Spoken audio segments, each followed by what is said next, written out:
I'm Alex Swallow, the Influence Expert, and I'm starting a new series called Big Ideas. Now, this video series isn't going to be as regular as my 1 minute influence series, where I'm trying to release them at least one a week. But the Big Ideas series is where I really talk about something that definitely can't really be discussed in a minute. I talk about a subject that's, I think, important in the field of influence in more depth.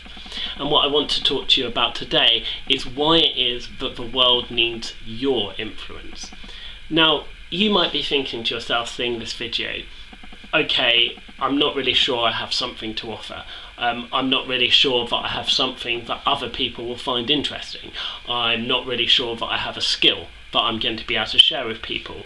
Or you might just be thinking, I want a quiet life, don't want to be bothered. Now, if you're thinking the last thing, then maybe this isn't for you. If you're thinking any of the other things, then hopefully over time I'll be able to show you that you do have skills that you can share with people, and by growing your influence, you've got a much better chance of being able to share those things with a wide range of people and a big audience of people, and to do that successfully. But why is it that I think people need to share with the world anyway? Why does it make any difference?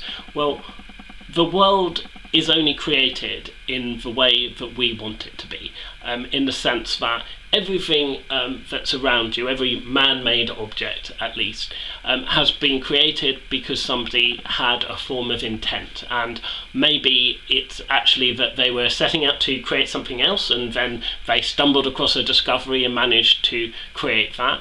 It might be that something was created as a byproduct of another process, and it wasn't that thing that they were particularly interested in.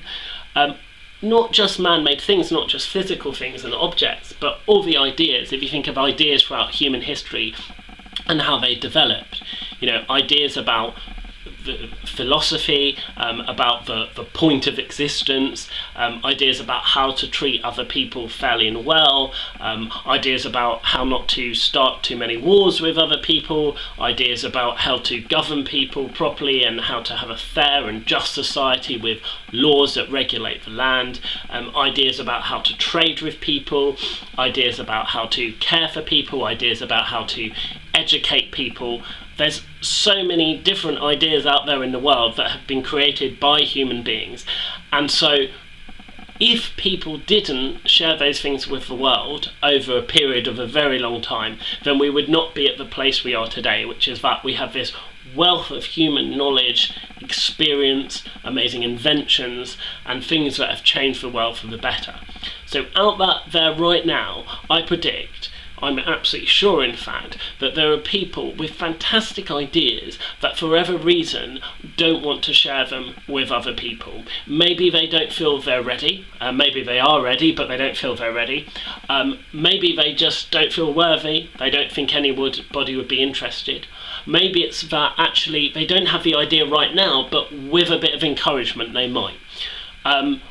Whatever the reason, I think we need to get those people to share their ideas with the world. And I'm not necessarily talking about earth-shattering ideas. I'm not talking about things like inventing the internet. I'm talking about somebody might have a way to do something just that little bit differently that would help other people. So my background, for example, is in the charity sector. I am sure out there right now there are people with brilliant ideas of how charities could better support and work on the causes that they care about, and yet those ideas aren't being shared. There's some little charity out there right now, or there's somebody who's working on an issue themselves or campaigning on an issue themselves, and they're not sharing it with other people. And because they're not sharing that idea with other people, that idea doesn't have the chance to have some life and to grow and to benefit from the impact of others. And crucially, that idea doesn't have the potential to go on and make an impact on the lives of the people who need it most. So I'd say, in summation, that actually your ability to influence the world is not just important for you, but it's important for the world. We need you, whoever's watching this video, to become more influential so that you can share the ideas that you have with the world. We need you to become more influential so that you can share ideas and that then they can be commented on and improved by other people, so that you're not working in isolation.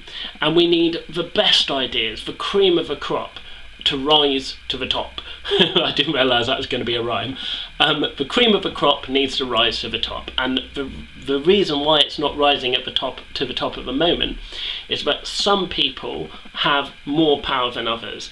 So some ideas, and perhaps the ideas of celebrities, are more likely to get out there in the public domain. I want us to get to a situation where, with the power of all the tools we have at our disposal, the internet, the way that the internet has made it possible for people to broadcast much more cheaply, as I'm doing right now, the internet has given us these opportunities to do all these amazing things, but are we taking advantage of them? Are we taking advantage of that possibility we have to share ourselves with the world, to share our ideas with the world, and through the influence that we have to make a difference to the world and a difference to our own lives? That's the challenge I'm giving you today. Can you grow your influence and share it with the world and make the world a better place? Thank you for listening.